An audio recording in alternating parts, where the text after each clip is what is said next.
लिए तमाम हेडमास्टर साहब को बधाई। आज आपको पोस्टिंग के तौर पर स्कूल आवंटित कर दी गई है। शुभकामना है। एक नई जिम्मेवारी के साथ आप नए स्कूल में जा रहे हैं। उम्मीद है इस नए जॉब प्रोफाइल को आप इंजॉय करेंगे, क्योंकि ये प्रशासनिक पद है और बड़ी मुश्किल से जितना विभाग और ट्रांसफ़र पोस्टिंग को लेकर जो गुत्थम गुत्था चला, काफ़ी विलम्ब से ही सही लेकिन पोस्टिंग हो गई। अब हेड टीचर का मसला है। हेड टीचर के मामले में फिर से एक मुकदमा पटना हाई कोर्ट में दर्ज हुआ है और उस मुकदमे में कई ऐसी इस तरीके की बातें कही गई हैं जो पूरे पोस्टिंग प्रोसेस पर कह सकते हैं कि ब्रेक लग जाए तो कोई बड़ी बात नहीं होगी। क्योंकि हालांकि हेड मास्टर में भी ये प्रॉब्लम था। मेधा सूची, अगर मेधा सूची के आधार पर अगर आप पोस्टिंग कर रहे हैं तो उस मेधा सूची पर जिस तरीके से पोस्टिंग होनी चाहिए थी वो पोस्टिंग नहीं हुई है हेड मास्टर में। लेकिन एसटी वाले में पद ज़्यादा है, लगभग 30,000 से अधिक एसटी का पोस्टिंग होना है, मतलब प्राइमरी स्कूल के हेड टीचर के पद पे। और उसको लेकर ही एक मामला पहले हाई कोर्ट चला गया था, जिसमें रिजर्वेशन वाले इशूज़ को लेकर सरकार को बैकफुट पर आना पड़ा और आखिरकार याचिकाकर्ता की बात को मानते हुए पूरे प्रोसेस को री एग्जामिन किया गया और उसमें फिर से पोस्टिंग की गई। लेकिन उस पोस्टिंग के बाद भी कई तरह की समस्याएं खड़ी हुई हैं और सबसे बड़ी समस्या है मेरिट वाले को नज़रअंदाज करना। एक शिक्षिका हैं जिन्होंने हाई कोर्ट में याचिका भी दायर की है और उन्होंने तमाम जो ग्रीवांसेस पोर्टल हैं, सरकार के मंत्री से लेकर प्रधान सचिव से लेकर अपर मुख्य सचिव तक, डायरेक्टर तक, सबों को अपना रिप्रेजेंटेशन दी है और उनका यही कहना है कि मेरा जो मेरिट लिस्ट में जो स्थान है उस स्थान में सभी कैटेगरी में अगर मिला लीजिए, जिस आधार पर भी पोस्टिंग हुई हो, वो कहीं न कहीं उनके साथ ज्यादती हुई है या उनके साथ नाइंसाफ़ी हुई है और उनकी पोस्टिंग पटना की रहने वाली है, पोस्टिंग अररिया कर दिया गया है। अब आप सोच सकते हैं कि कोई किसी महिला को पटना से अररिया पोस्टिंग कर दिया जाए तो वो किस स्थिति में यहाँ से जाने का सोच भी सकती है कि नहीं सोच सकती है, ये आप समझ सकते हैं। पहले ज़रा उन्हीं की जुबानी समझते हैं कि आखिर वो कहना क्या चाहती है, क्योंकि वो सिर्फ पदाधिकारी हाई कोर्ट ही नहीं गई हैं, तमाम पदाधिकारियों के से मिलकर उन्होंने अपनी गुहार, अपनी जो उनके जो रैंकिंग है उस रैंकिंग को किस तरीके से नज़रअंदाज किया गया है ये भी बड़ी मजबूती से उन्होंने रखा है। फिर भी अभी तक उनकी सुनवाई नहीं हुई है। क्या है उनकी परेशानी? क्योंकि ये कोई पहला मसला नहीं है।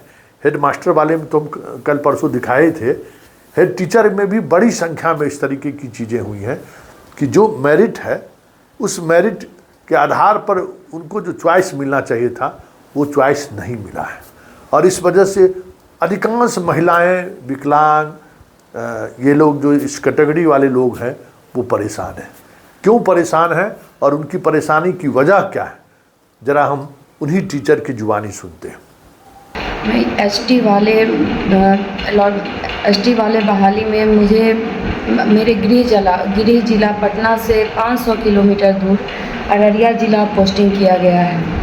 सर, मेरा फर्स्ट चॉइस पटना था, लेकिन मुझे 500 किलोमीटर दूर अररिया भेजा गया, जबकि मेरा मेरिट लिस्ट में 21,636 रैंक है और मेरे से कम रैंक वाले लगभग 64 लोगों का सरकार ने पोस्टिंग फर्स्ट चॉइस पटना किया है।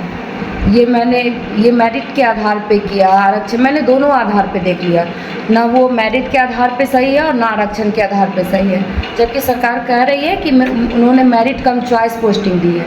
लेकिन मैंने दोनों तरीके से मिला कर देखा है कि मेरा जनरल फीमेल में आता है, तो मैंने वो भी मिला के देख लिया कि मैं अनरिजर्व में आती हूँ। तो मेरे अनरिजर्व फीमेल में 64 महिलाओं की पोस्टिंग पटना ज़िला की गई है, जिसमें लास्ट 26,112 रैंक तक आता है।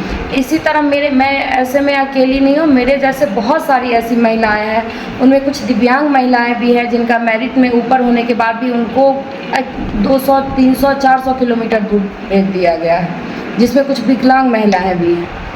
अब सर इसमें बताइए कि कहाँ से ये मेरिट के आधार पे हुआ और आखिर उनको क्यों नहीं फर्स्ट चॉइस मिला है?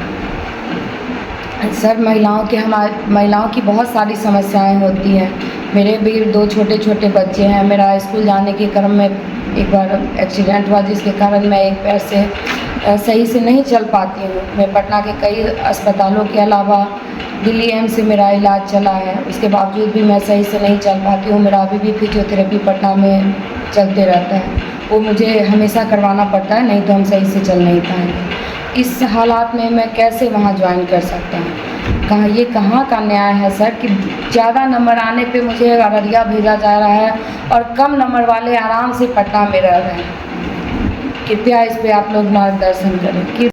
तो आपने सुना क्या परेशानी है। वैसे इन दिनों एक नया ट्रेंड हम देखे हैं टाइम्स ऑफ स्वराज पे कि शिक्षकों की समस्याओं को लेकर जब हम कोई खबर डालते हैं तो एक ट्रोल आर्मी बनाया गया है। लगता है कुछ लोग हैं ऐसे कि टाइम्स ऑफ स्वराज पर रिपोर्ट भी मार रहे हैं लगातार, अलग अलग तरीके से टाइम्स ऑफ स्वराज को मतलब उसके व्यूज़ को कैसे मारा जाए, कम से कम लोगों तक कैसे इसकी पहुंच हो, ये सारी कोशिशें हो रही हैं और ये रिपोर्ट हमें लगातार मेल पर मिलता दिख रहा है। लेकिन कमेंट बॉक्स में भी बहुत सारे लोग ऐसे हैं जो लगता है जैसे भारे पर लाया गया ट्रोल आर्मी हो। खबर शिक्षा से जुड़ी हुई खबर जैसे ही किसी शिक्षकों के द्वारा, जैसे आज सुबह में ही औरंगाबाद के एक शिक्षक ने हमें पूरे विस्तृत तौर पर बताया कि पंचायत उपचुनाव के दौरान सार्वजनिक छुट्टी के बावजूद भी उन तमाम लोगों से सवाल पूछा गया है। तो बिहार के अन्य हिस्सों के भी शिक्षकों से हमने बात की, सबों ने कहा कि ये परेशानी है। और जब हमने खबर चलाई तो एक ट्रोल आर्मी उस पर आ गई। उसके कमेंट बॉक्स पर जाइएगा और वो ट्रोल आर्मी ने जो ट्रोल करना शुरू, हालांकि इस ट्रोल से संतोष सिंह को कोई फ़र्क नहीं पड़ता है। अब तो हम लोग सभी तरीके के प्लेटफॉर्म पर काम कर चुके हैं और सोशल मीडिया पर तो 2011 से हम हैं, इसलिए इस ट्रोल आर्मी से हमें कोई हिचक नहीं होता है। ट्रोल आर्मी हमारे न्यूज करने की शैली को भी प्रभावित नहीं कर सकता है। लेकिन ज़रा टीचर समाज इस पर ज़रा, ये जो ट्रोल आर्मी है उस पर ज़रा ध्यान जरूर रखें, क्योंकि हम आपकी समस्याओं को सरकार के सामने, अपर मुख्य सचिव के सामने लाना चाहते हैं।